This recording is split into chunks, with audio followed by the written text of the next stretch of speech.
right. Welcome to Trust the Journey. I'm Melanie Curtis. And I'm Jason Maletsky. Our mission is to live, laugh, love, and learn together with you. We're here to create conscious connections, to grow and contribute through our practice of openness, honesty, vulnerability, humility, and trust.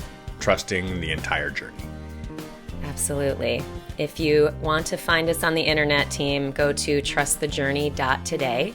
That's our website. It's also our Instagram. If you'd like to join us in our private group, the Trust the Journey family, we expand the conversations from the podcast and support each other and make connections and just all of that good stuff. All of the things that we talk about on the show, we expand on in there. So please join us. To do that, you just donate on Patreon. Scroll down to the bottom of our website. There's a button, or reach out to us anytime, and we'll help you with that. So yeah, right on, family. Let's do this. Yahoo. Yahoo. So today we are diving into reflections number 6. This will be the 6th episode in this series where we keep going back and forth between Melanie and I, and we're reflecting on different periods in our lives that affected us and really made us who we are. And we can all relate to this. They're the big standout periods. So today we're diving back into Melanie's story, and we're going to be falling into kind of phase 2 in her career in the sport of skydiving. I think of it as her mastering the game period. Oh gosh, I wouldn't say mastering. I don't know if I would ever say that word, but thank you for that. I take it as a compliment. The fact is, though, I mean, you roared onto the scene, right? I don't know. And put your place down, and then honed it, and owned it. So. It certainly wasn't conscious, But that's the same with me. Come on, we're just doing our thing, right? Just doing our thing. Yeah, it was pure love. And I did have some clarity around understanding impact and influence relative to when I realized that people were looking to me and caring about what I said, and that I had real power to elicit emotional wake in people, both in skydiving and out, because of my position in skydiving that they were perceiving me to have. So because of that, that was a definite turning point in consciousness relative to, oh, I'm a leader. Oh, people are looking to me and it matters to them what I say. So I immediately brought a much higher level of consciousness to that. And it's a longer story, but it's relative to my best friend, Carolyn Chow, and realizing that I had said something when I first met her that made her think that I was sort of this sky god a-hole. And luckily she only thought that for about 20 minutes, but she told me the story a couple of years later into our legit best friendship. And it skewered me in the heart. It killed me that I could have done anything to hurt her, to hurt anybody that I love. So that made me instantly go, I am going to wield this power for good. Just recognizing the power of influence and then fully committing hardcore to wield it for good. Cool. Yeah. I think it happens to most of us in any position where we start to realize that we have an impact, and that our voice has value, that it has weight, and that it affects people. It's definitely a big piece of that awareness puzzle. Yeah. For sure. Yeah. So where do you want to start? When you look back at this period in your life, where does that timeline kick in? Where does that period begin for you, right? We covered a section of your professional career a couple episodes back, which was Elsinore years, yep. Right? So at what point in your skydiving career are we re-entering the story now? Yeah, well, when I left Skydive Elsinore, it was basically for the purpose of growing, to grow beyond what I could do staying in one spot. I was starting to get invitations to coach and basically travel around the world to be a coach and leader and just person that they brought into their events to make the events better, that I could do the organizing that I did, and be the positive energy and the fun facilitator that I had been at Skydive Elsinore, but start to do that at events around the world. So I started to rise into this experience. And because I guess it's interesting because the internet and like Facebook and using of Facebook was sort of, it wasn't like it was just newly starting, but it was definitely it was transitioned to that, such that I feel like I did a good job of sharing from a values perspective through that time, while also, and what I mean by that is sharing the fun, sharing the love, sharing people growing and learning, sharing inclusiveness, sharing that type of values set through how I was showing up and the specificity of the events that I attended. One of my favorite events that I ever attended was, and I went to this boogie a couple of times, was an event in Finland. And it was so wonderful because the culture there is so different. Americans, as a general rule, are loud and ridiculous and, yeah, go team, right? I'm this ridiculous sort of caricature of an American, and I'm showing up in a very stoic society, and I'm looking for a response. I'm organizing it, and I laugh, and I love my Finn friends so much, and I really value all of the things that I learned by being exposed to so many different cultures. But the Finn story is interesting because I was organizing, and I remember this so vividly, is that I organized some cool jump, just whatever. We were standing at the mock-up and trying to come up with something fun for everybody, and I came up with something that I thought looked pretty fun and pretty cool. And it was fucking crickets, man. I got like no response whatsoever. It was literally just like stone faced, and I say this with love. And I said to the team, I was like, guys, give me something. Do you love this? Do you think this is literally the worst jump you've ever thought of going on? Are you like, it's okay? Like, come on, something.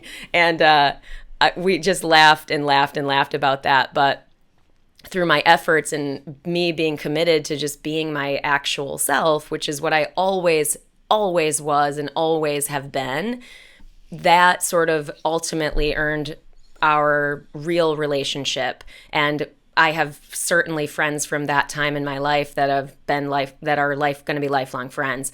And it's just so funny and interesting that the humanity is, even if the culture differences are there, that even me showing up as this sort of kind of overt American, really in-your-face American. And again, I say that with a grain of salt, but I mean it from an enthusiasm perspective, from a positivity, expressive perspective, that you still can make really wonderful connections when you hold space for each other being whatever they are.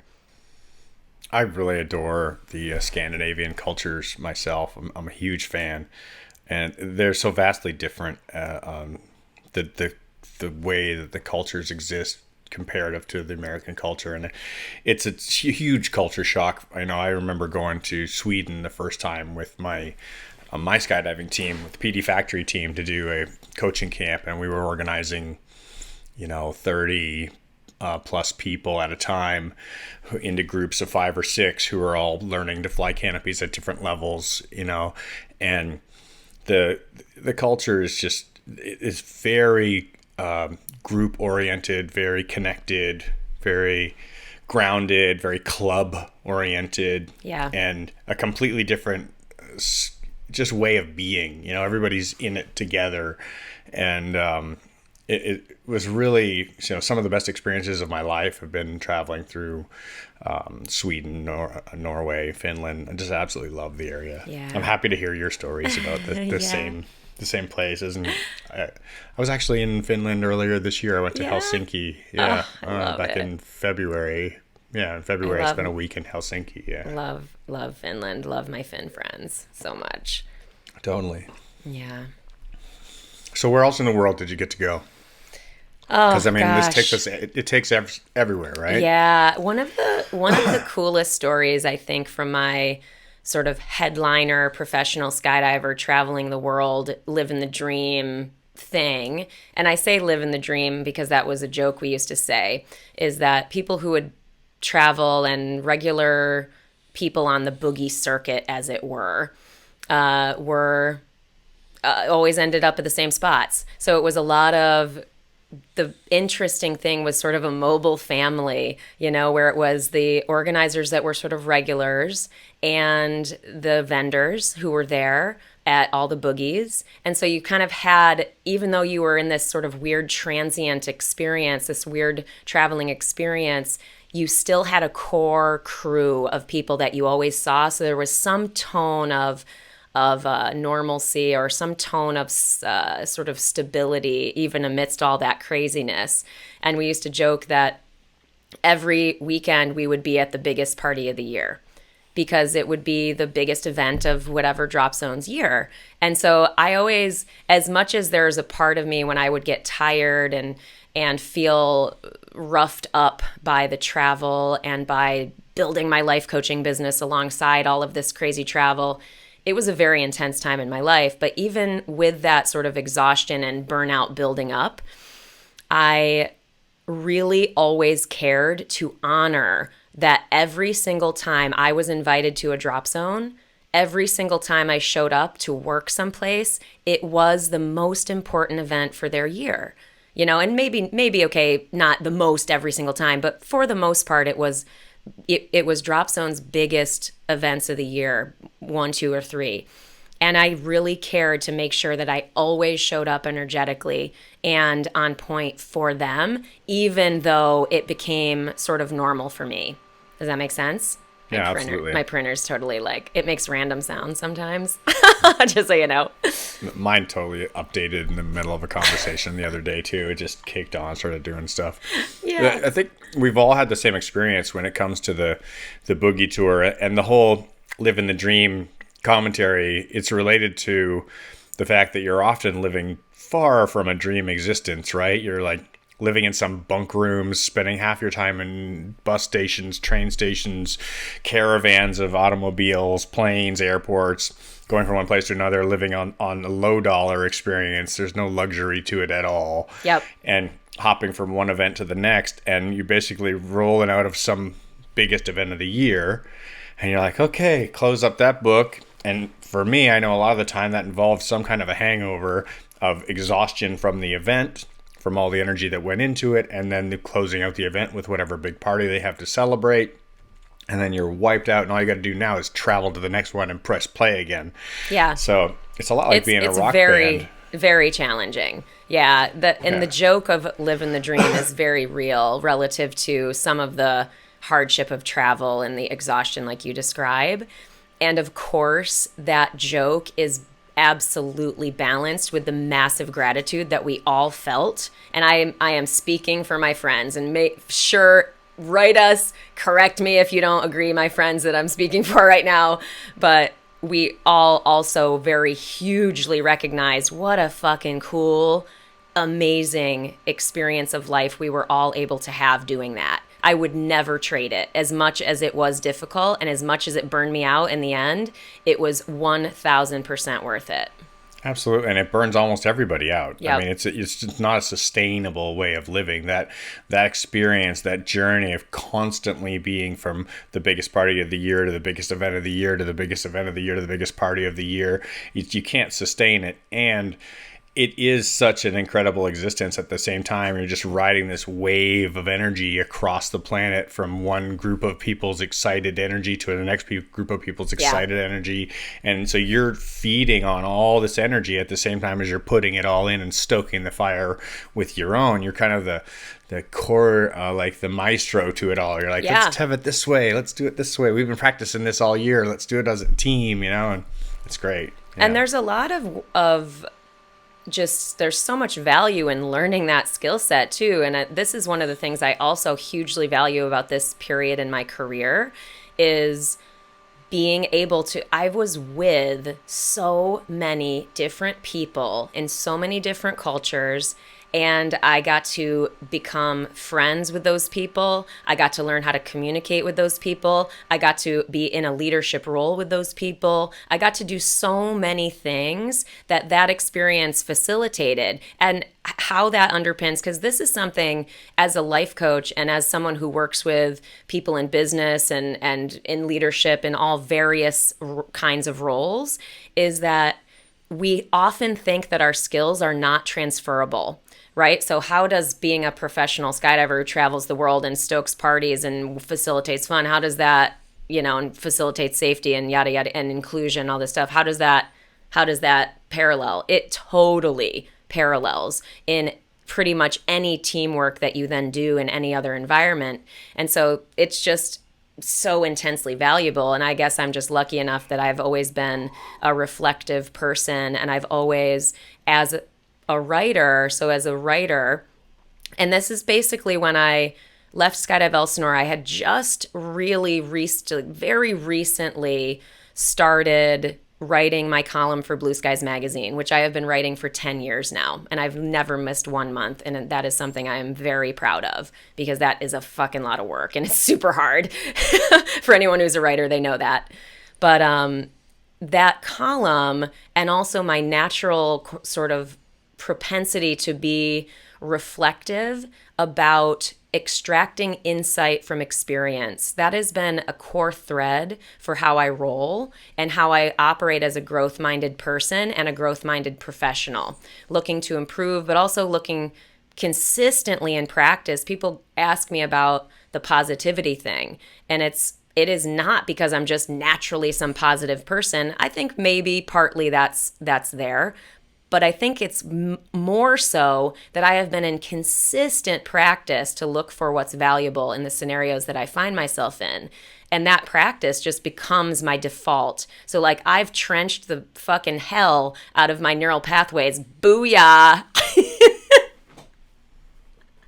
But seriously, I mean that. Like 100% I mean that. I'm not going to argue with you in any way, shape, or form. Yeah. There's only one way to survive this existence and be happy about it. And that is to learn how to find the positive in everything, right? Yeah. Well, and I want to tell this one story that I sort of mentioned, but then went on a different track of thinking, was because you asked where else in the world did I go. One of the coolest things I got to do, and it's actually really hard to even say what's coolest. They all were so incredible, and challenging in their own right, like we've said. But one year I got invited to organize in Australia at their girls' boogie down there, and I was psyched because it was one of my earlier organizing gigs. It was in 2011, and why that was so special to me is that I learned to skydive in Australia. Like, I got my A license down there. I crossed 100 jumps in Australia. Like, it was my home DZ, AFF level 5 to like 112 jumps or something like that when I left Australia back in 1999. And to be invited back in 2011 as a professional to organize at one of their biggest boogies with people that I respected and loved in parallel organizing with me, along with, just, it was so, so, so cool to me to be able to do that, to feel like, wow, I've achieved something, as it were. Like, it really was that one of those moments where it was just so wonderful to me to be able to go back there in that capacity. Now, when I was there, another really cool thing happened for me, is that we had some weather and we were doing some seminars. So I was leading a seminar on a weather day. And as I'm talking about, I don't even know what I was talking about, belly body position or something, whatever I was sharing about. Mm-hmm. Up in the back of the crowd walks my friend Muttley, and he was one of the quintessential primo cool kids at my drop zone in Australia when I learned. And I totally was just enamored with him in the sense that he was super funny and really always nice to me, always included me. And, you know, it was never any like hookup scenario, just because that's always a question I think when it comes to relating to about men and women in skydiving, is that can happen often. But for us, it was a friendship, and it was so amazing to me to see him show up for me in that role, because I didn't know he was coming. I had no idea. It was a complete surprise. And I was instantly catapulted in myself. I somehow miraculously finished the talk, but I was like really catapulted back into my young newbie, I have less than 100 skydives level of joy and enthusiasm. It meant so much to me that he showed up. It meant so much to me that he was nice to me back in the day when I was wicked uncool, when I wasn't a leader, when I was the new person.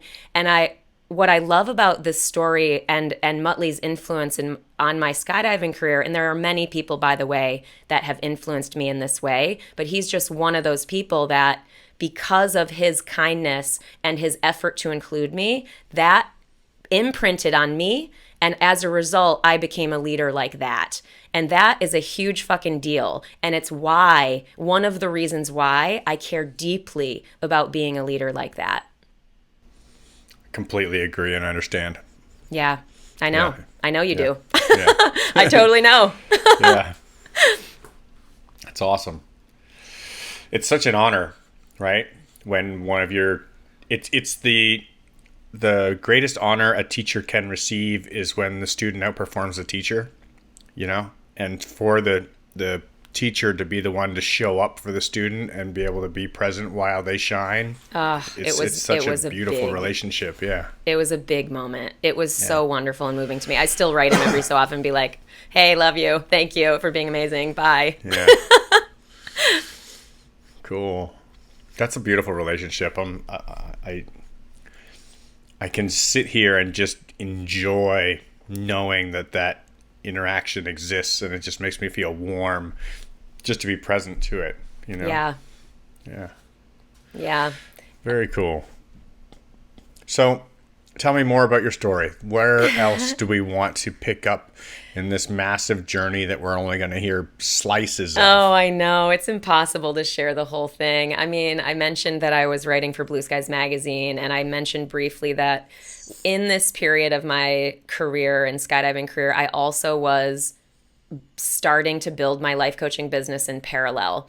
And that was a huge reason why I ended up exhausted and burned out, is because I was living the dream, traveling, you know, going to all the events, saying yes to every bit of work because I was a young entrepreneur going, oh, fuck, I need to pay my bills. Oh, shit, I need to put food on the table. Oh, I didn't get it that I was actually fully now in control of my own destiny financially. Like that had never happened until 2011.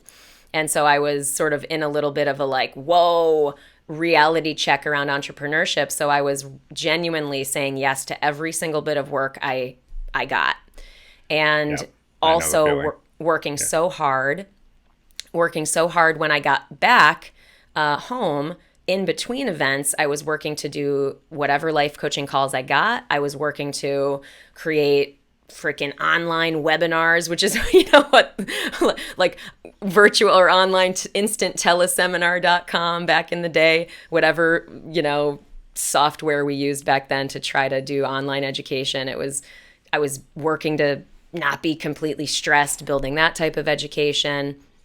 And one of the things that was a big sort of insight and important awareness for me was I was very afraid at that point and attached to the outcome with the life coaching career because I was new to it. I really wanted to be good at it. I really wanted to be successful as an entrepreneur, as a business owner relative to it, because it was very purpose driven and still is to this day. And I was worried that all people would like me for was skydiving. I was really afraid that my my success was going to only be found inside professional skydiving. And as a result of that, I had to figure out a way to sort of reframe that fear. And what I did was I remember I was sitting in my car, sitting outside of a liquor store in Casa Grande. Just like, I don't know, you know how when you stop and you have an errand to run, but then you sit there with your phone or you sit there for a little bit. That's what I was doing. And I was sort of thinking about this.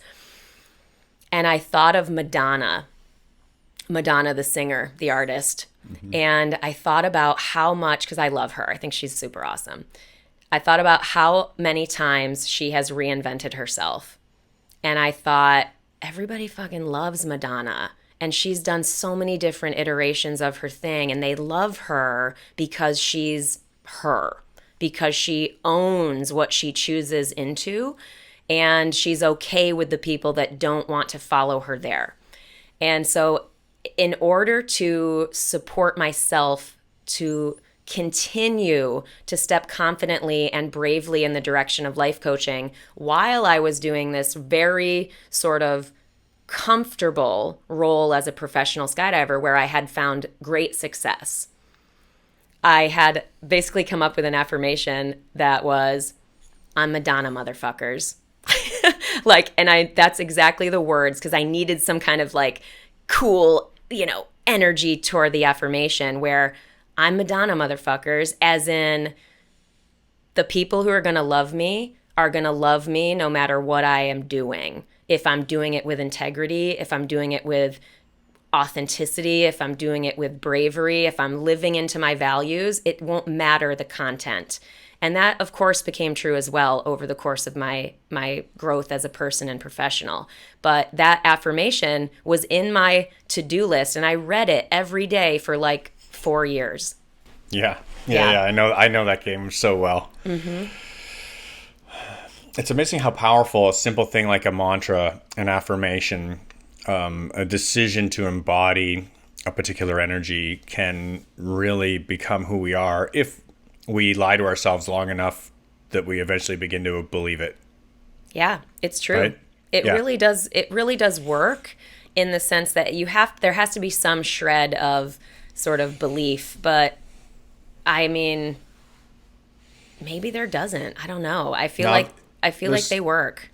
Yeah, for sure. There's something you can have equal. You could have a much greater part of disbelief, this huge amount of disbelief. But as long as there's some part of you that's like, I think I can, or I want to be, or I know that if I try hard enough, or maybe one day, like if there's anything at all that can grasp onto the idea, that can hang on to that thread, then the rest of that part of us that doesn't quite get there, that doesn't quite have that confidence or the skill set or the experience or the practice, all the things that come along with time and practice, then it'll come. I know years and years of doing the same thing. I can stood in front of the mirror every single day and be like, you're the best in the world, Jay. Part of me is like, fucking A, you are. And part of me is like, you are lying. You are lying. I'm like, you shut up. I can do this. You shut up. We all have that. We all have that. That's the thing, right? Is realizing that we all have that. It's the same, yeah. The understanding of that is, I think, a real release for people when they finally believe it. And that's one thing I get a lot from life coaching is that I get the great honor to witness people's pain and to witness people's effort to really face what they're actually thinking and feeling.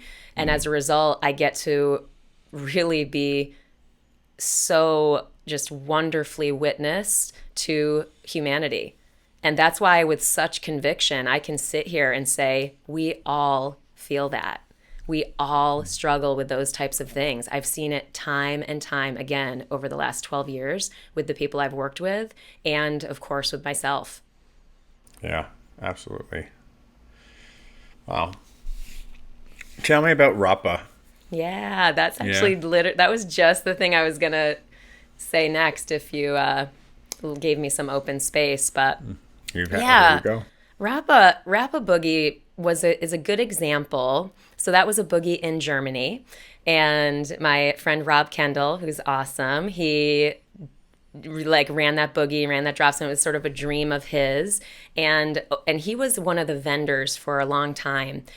So during the boogie circuit, we're doing Carolina Fest, we're doing Chicks Rock, we're doing this, we're doing that, we're doing all these boogies, and we would see each other all the time. So we became good friends, and we would dream. We would dream up things that we would do, sort of next level. And one of the things that he said and we said together was he wanted to be running a drop zone in Germany and he wanted to invite me as an organizer. And I was like, yes, because I hadn't done much international travel at that point. It was relatively new for me to think about traveling internationally. And I loved the idea of doing more of that, to have more cultural experiences, to just, create these things that we were dreaming up. Part of that dream for me also included my ex-husband and the dream of going there together, of like doing a thing together and having this really cool, oh my God, this dream is coming true. I'm so excited. And the timing of Rappa happened to happen right after we sort of broke up. And so as a result, he did not go to the event. And I was in this really, really, really painful, like painfully heartbroken state because it was pretty raw at that point. So I had to show up as a professional in the fun facilitator, be awesome, live the dream role. And I was in excruciating emotional pain, which is not to blame. I don't say that as a blame. I say that just as an observation of just what heartbreak feels like for people and what it felt like for me then.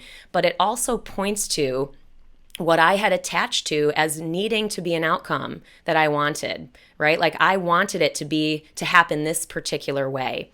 And now after I've healed and I've been able to reflect and grow and recognize all the things that were, my part in the things that happened in my life, looking back on that, it's still such a wonderful thing to think about because we did that. Like we lived that dream. That dream happened. It didn't happen in the way that I thought it would. And it didn't happen in the way at the time that I really wanted it to, but it still happened. We still made it happen. So it's this interesting dichotomy of living something, really living it real time, being there in Germany, and this happened to be at the time when we were doing the drop zone dance-off sort of blew up in the skydiving industry, and I'll tell you about that, but that's a thing that Jorge Alonso and I sort of started. But let's go back to that. So we did one of those there, and I'm struggling so deeply with my own personal emotional self and emotional life. It's just a good example of you just never know what people are struggling with. You never know what it takes for people to show up and bring their energy. You never know, what your dream's going to end up looking like. You know what I mean? And being really open and almost understanding to life and knowing that those specific outcomes that we get too attached to can be risky. You know what I mean? Can be risky. And I don't say that to incite fear or to have people dream less. I just say that to invite people to be okay with if they're in a challenging time themselves now, that it's okay. We've all been there and you'll get through it, and you'll likely, as time passes and as you grow and heal, we'll still look back on that and count it as a really valuable character building experience, which is what it became for me. How many times would you say that your vision of your dream was accurate to how the dream was realized? Never. Literally never. Never. And think of some of the biggest things that you've ever imagined accomplishing, and then the ones that you actually have accomplished. Are they even relatively measurable? How can you relate a little bit here? Well, I could never have thought up this part of my life. I could never have thought up the Elsinore part of my life. Had no concept that that was a thing. We talked about that last time we talked about the Elsinore years. Excuse me. And same with this. Same with this. This is a great example. This period of my career and this section of my life was basically the section of my life where I was aware that we are so much more capable than we ever currently think. That the first phase, this is the phase where I was aware that I had no idea what was possible ever. And as such, I received that as a fucking huge opportunity. And so I leaned in hard in this period, both in professional skydiving, doing so many different cool things. And I leaned in with my life coaching business, like creating and imagining this idea of this mobile life, which, by the way, in recent times in COVID life has still served me. The fact that I spent the last 10 plus years developing a mobile life and really committing to that because of my value of freedom. It's just so fascinating how it all plays out. But yeah, I had no idea any of it was possible. And now as a result of that, it helps me think so much bigger. Whenever I think of an idea and it's like, oh, that's the initial idea, I try to take that and use it as a practice to go, wait, okay, that's what my brain can think up right now. What can't I think up? And I try to really stretch my own imagination to come up with stuff that might be even more of a stretch, because my life has proven to me that things that I have no idea are possible are totally possible. I can definitely relate to that with complete clarity. Life continues to seem to present this concept that whatever you think is impossible is possible, just repeatedly over and over and over again. The other night I had a dream, one of the most powerful dreams I've had in my entire life. It was so lucid. I could barely keep, like it just felt like I was awake the whole time. And it had this experience of like going through this life, but being conscious that it was kind of just a game and we're just playing our part and that nothing could ever really go wrong because it's just a game. And so whatever wanted to do, we could do as long as we believed we could do it. Yeah. So if it was the whole part of the game is like, if you believe it, you can do it, but you have to keep believing that you can do it. And as soon as you got fearful or started being afraid that it wasn't going to work, then you couldn't do it. Yeah. And so the whole key to the puzzle per se was just the willingness to believe that anything was possible with fearlessness, that meant that anything could be possible, that you couldn't know anything, that you also at the same time as if anything's possible, it means you can't possibly know everything. Yeah. So you have to release control in order to have control.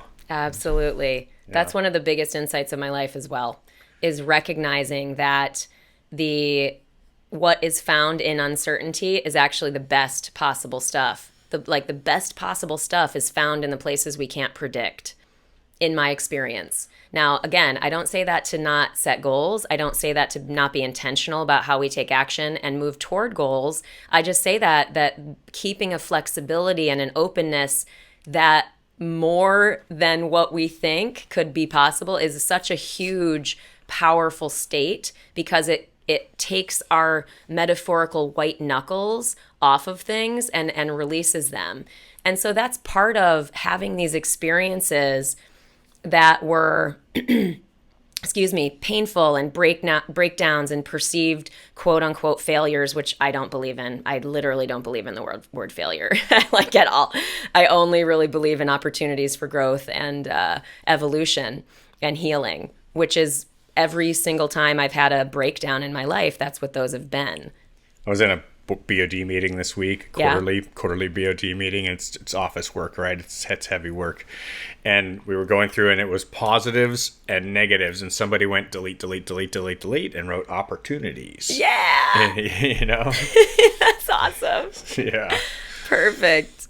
Positives and opportunities. Well, and so anyway, I wanted to go back to the drop zone dance off, because that's such a phenomenon. It was such a fun and incredible, beautiful phenomenon.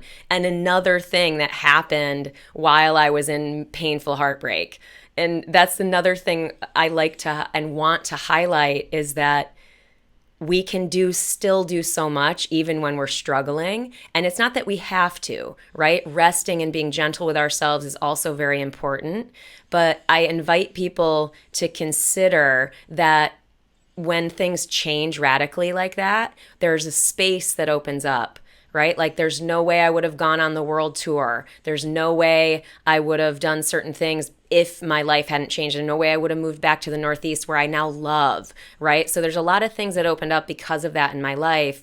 But one of the things in relative to my professional skydiving career at that point was I was organizing and coaching at Skydive Carolina sort of it wasn't at one of their biggest events. I just kind of went to coach and do a coaching weekend with just me, and it was cool.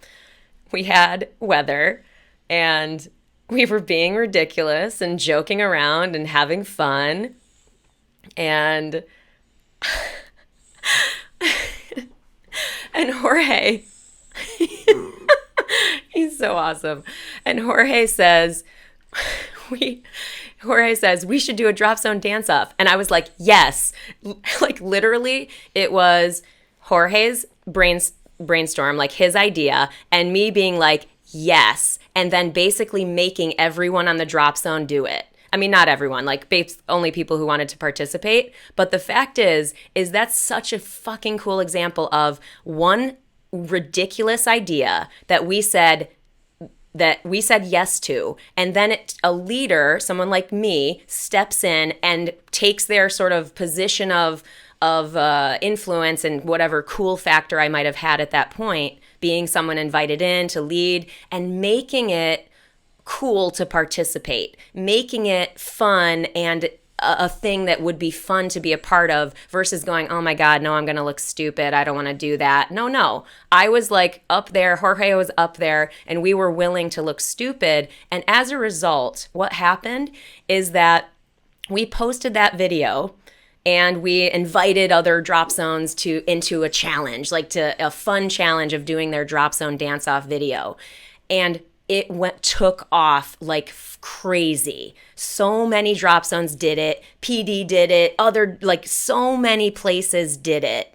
And I ended up writing an article about it, of course, because I write about everything. But what's so amazing about that is that, again, that came out of a place of it certainly wasn't perfectly incepted idea. And it certainly wasn't like I was in the perfect place to lead some fun, stupid thing.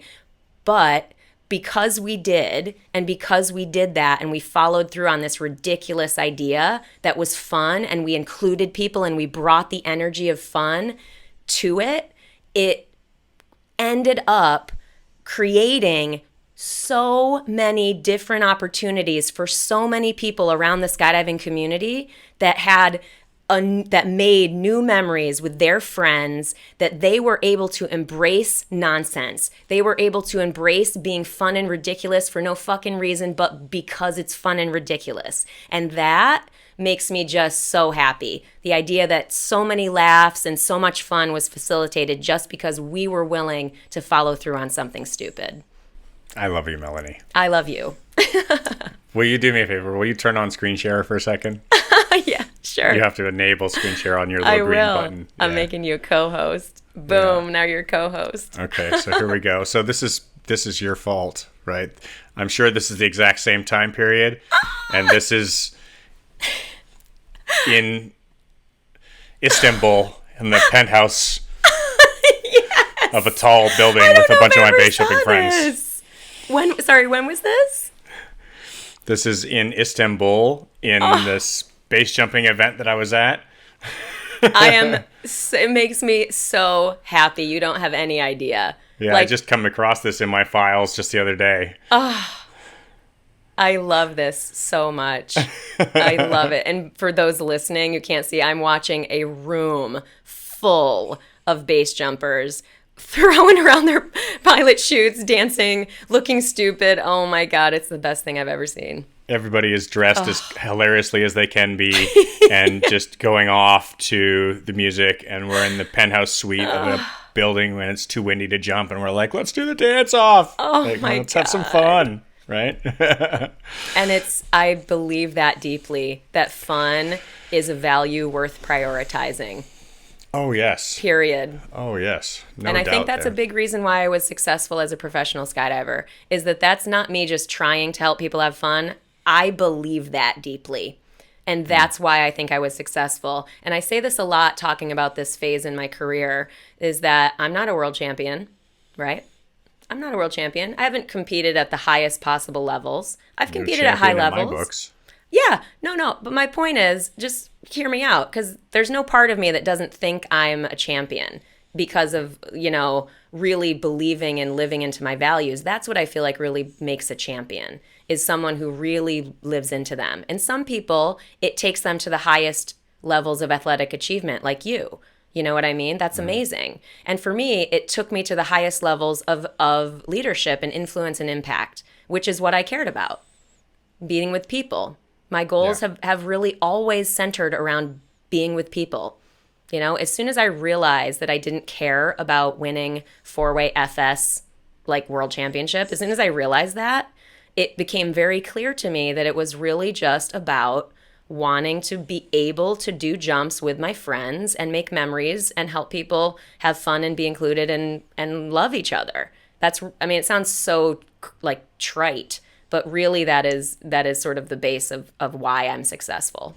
I have to absolutely agree. I can say from my own personal experience of being a world champion multiple times is that it's a very hollow and empty, lonely experience. It is, they say, is lonely at the top, and it is lonely at the top. You just stand there all by yourself going, all right, where's all my friends? I thought we were going to play and have fun together. And now it's just you, like, oh, you're the great one. And like, no, we came here to have fun and play, like it's not about me. It's just whoever happened to do the best that day. And that's already, so I completely agree and echo your sentiments that what I've learned through my journey is the same thing, that it's not about the competition.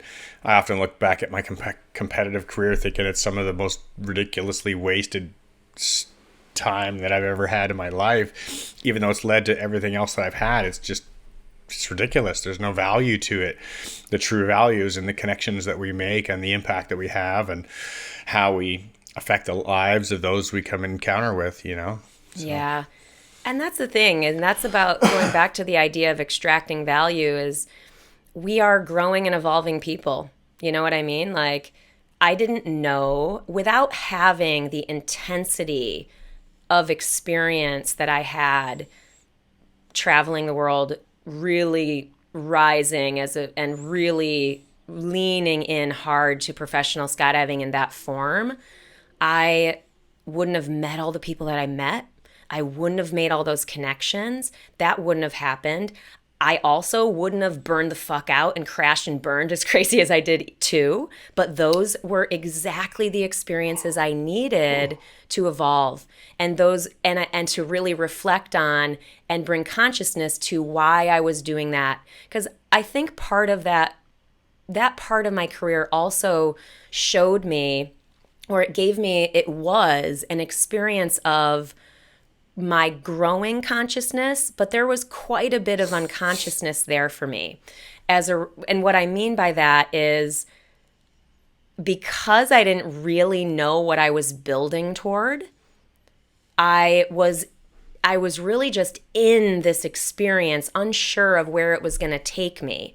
And because I wasn't super far along in my own personal development, it was difficult for me to see how I was a freight train heading to like total exhaustion. You know what I mean? It's easy to see now, but I couldn't really see it then. And so on the positive side of the house, fuck yeah, man. So much awesomeness, so wonderful, so much insight to extract. And on the sort of opportunity to grow side, it's those breakdowns and those struggles that then invite you into what's next for you. So for me, it invited me into the next phase, and that being the, again, sort of big breakdown, but being okay with, even though I was terrified of this, being okay with really stepping away from skydiving for 2 full years. That was a huge deal for me to do that. And it was terrifying for me to do that. But what that period gave me, and this is a separate thing, but I think it's really it's the punctuation of the mega quote unquote mastery. The comedy of the fact that you called it the mastery phase, that it ends with the most massive breakdown. All the best. All the best. Name one amazing artist who hasn't pulled that off. Totally. Right? And so, yeah, so that period, it led me to the exact experience that I needed for self-reflection, to have an experience of what is life like when I'm not Melanie Curtis, professional skydiver. That Melanie Curtis, professional skydiver, I totally know who that is. That person is confident. That person knows what's up. That person is not afraid. That person understands where she stands in her values and how she wants to lead in that community and the sport. All of those things were very confident for me, and they still are now to this day. But what I didn't really have then was that life balance piece. I didn't really have an understanding of my own personal boundaries. I didn't really have clarity of deep self-love.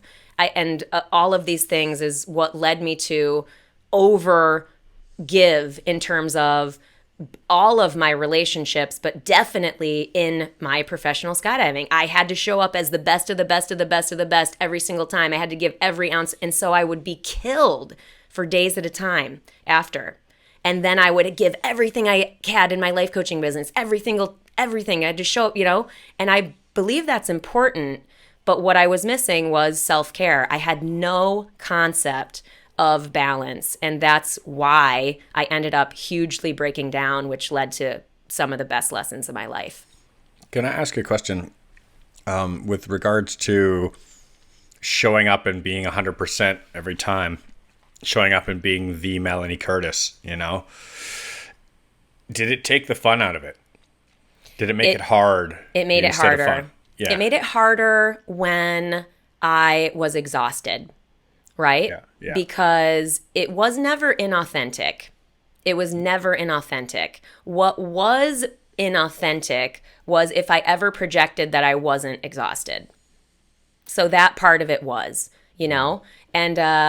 and again, not that I always was, and that's what really has led to my evolution as a professional too, is that in coming back to skydiving after the 2-year break, because there was a part of me that felt intuitively clear that skydiving and I were not done.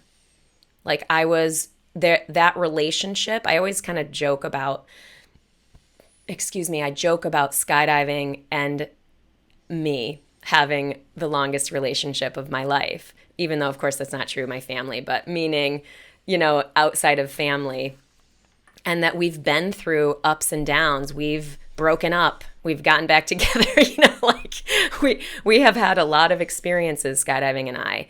And where I feel like I am now is at a very healthy place where, and this was part of the fear of reentry, is that I was really still quite afraid that I would have to be, in order to be involved in skydiving, I would have to be Melanie Curtis, load one to sunset, on, super intense. And I knew that I didn't want to do that. Like I was super clear that I didn't want to do that. And so I had to think to myself, this is actually a really good story to share.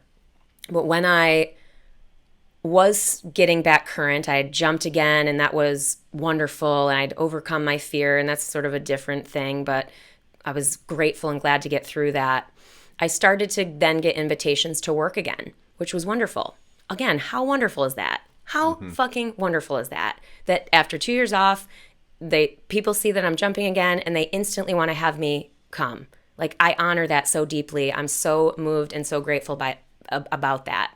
And as a result of that, feeling and gratitude around an invitation like that. And specifically in the story I'm going to tell, it's relative to Skydive Orange, a place that I love, that I've worked at for many years as a visiting organizer. Pam wrote me and was like, hey, we'd love to have you come. And I was instantly sort of twisted up in knots, really worried about it because I love them. I'm like, oh, do I want to do this? I know I don't want to do it. Like, long story short, I really thought about what would it take for me to want to do this? What would it take for me to be able to show up in earnest, authentic, radiant energy? That's me. That's pure me in the form I am now today, not the Melanie Curtis of yesteryear who killed it and did everything and was super, super crazy intense.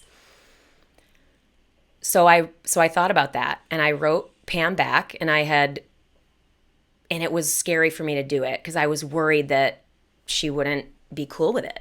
I was worried that she would say no, that Melanie Curtis of yesteryear really is the only version of Melanie Curtis that people would want. Yeah, go ahead. Is that an imposter syndrome where you think like the version of you that previously existed is the only version that they would want? I don't know if kind of thing. I don't know if it's imposter syndrome per se, because the confidence of my skills was not in question. You know what I mean? But it was an evolved and a different version of me. Maybe it is. Maybe it is. Who knows? Semantics. Yeah. Either way, I felt concerned that, so what my clarity came to, I realized that I didn't want to be super intense anymore. I wanted to go back to my roots and only do basic belly skills camps because I really love working with new jumpers. It's like totally one of my most favorite things to do. And I still love it. So what I wrote to Pam was, hey, I love this. Thank you so much for the invitation. I've thought about this a lot.